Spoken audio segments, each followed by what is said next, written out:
বছরের পর বছর ধরে অসংখ্য গুম খুন অপহরণ, মিথ্যা মামলা, হয়রানি, নির্যাতনের পরও বিএনপির একজন নেতাকর্মীও কিন্তু রাজপথ ছাড়েনি।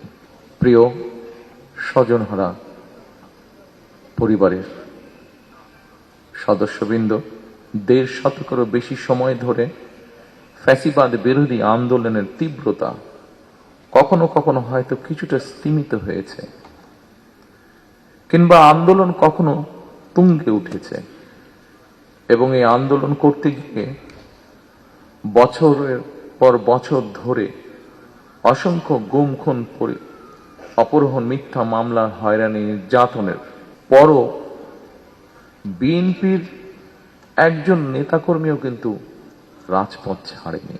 একই পরিবারের এক ভাই গুম হয়েছে, আরেক ভাই গিয়ে তার জায়গায় পরের দিন রাজপথে আন্দোলনকে আরো তীব্রতর করার প্রতিজ্ঞার শপথ নিয়ে দাঁড়িয়ে গিয়েছে। কৌশলের নামে গুপ্ত কিংবা সুপ্ত বেশ ধারণ করেনি বিএনপির কর্মীরা।